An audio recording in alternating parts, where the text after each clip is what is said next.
Introduction. Good morning, sir. Good morning, students. Please sit down. Today we will start a new lesson, rational numbers.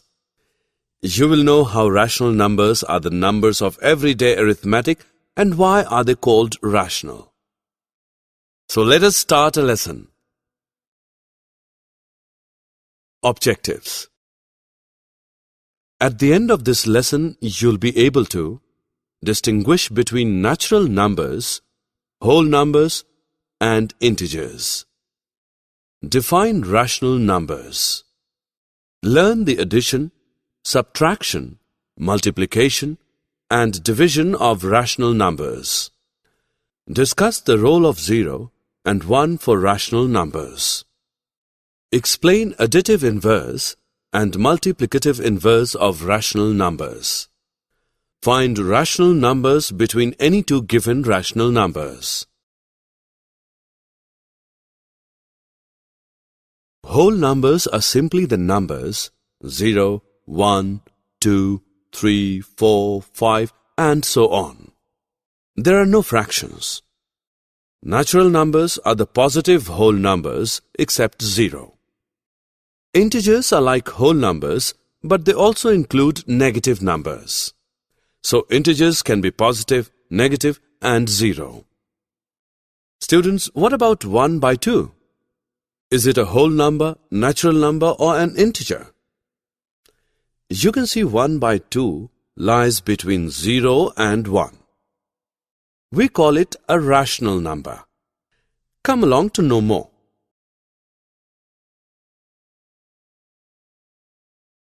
A rational number is a number that can be written as a simple fraction, that is, as a ratio.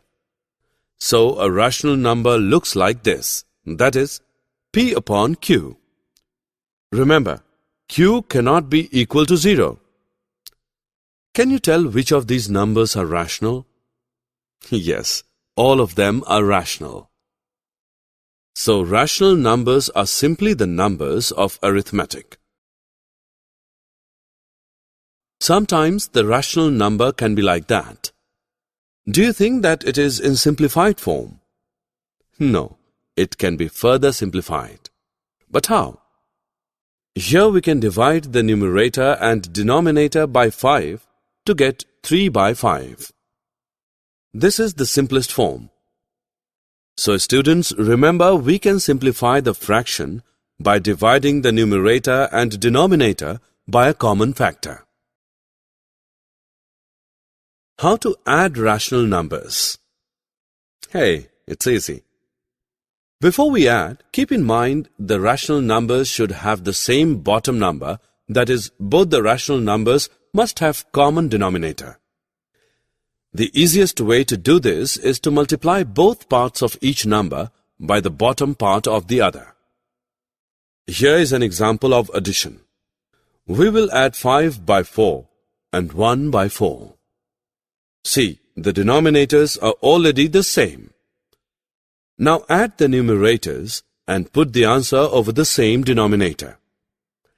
This fraction can be further simplified to 3 by 2. Subtraction of rational numbers is same as the addition. Before subtracting the rational numbers, always look for the common denominator. If it's not common, multiply both parts of each number by the bottom part of the other. Here is an example of subtraction. We will subtract 1 by 7 from 5 by 7. We know denominators are already the same, so subtract the numerators and put the answer over the same denominator. Now we will study multiplication of rational numbers. This is the easiest one. To multiply two rational numbers, just multiply the numerators and denominators separately like this. Here is an example. We will multiply 1 by 3 and 3 by 5.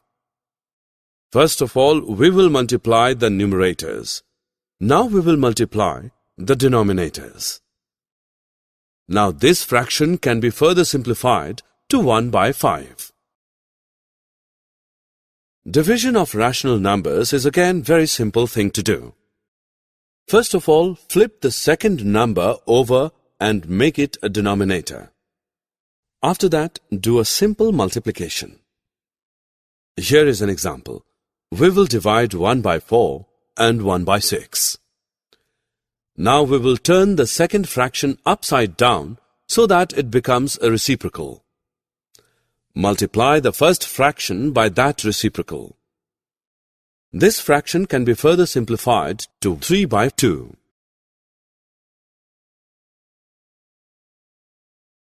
Here we have added a 0 to a rational number. What did you notice? When we add 0 to a rational number, the sum is always again rational number. For this reason, 0 is called the additive identity of rational numbers. Now check it out, the multiplication of a rational number with 1. What did you observe? When we multiply a rational number with 1, the product is always again that rational number. For this reason, 1 is called the multiplicative identity of rational numbers. You may have come across negative numbers while studying, isn't it? Is -1 the negative of 1? Yes, it is because 1 plus -1 equal to 0. So we say that -1 is the negative or additive inverse of 1. Likewise, for any rational number, say 3 by 7, -3 by 7 will be its additive inverse. Just think, by which rational number would we multiply 7 by 19 to get the product of 1? Obviously, it's 19 by 7 so as to get the product 1. So we say that 19 by 7 is the reciprocal or multiplicative inverse of 7 by 19. Did you know that there are infinitely many rational numbers between any two rational numbers? Now we will learn about it. Let us find a rational number between these two rational numbers using a mean method. So we can say 3 by 8 lies between 1 by 4 and 1 by 2. First of all, we will find the sum of these numbers, which comes out to be 3 by 4. Now divide this sum by 2. We know division flips the second number and sign changes to multiplication. Summary. Let us summarize what we have learned. A rational number is a number that can be written as P upon Q, where P and Q are integers and Q is not equal to 0. Rational numbers are commutative and associative under addition and multiplication. 0 is the additive identity for rational numbers. 1 is the multiplicative identity for rational numbers.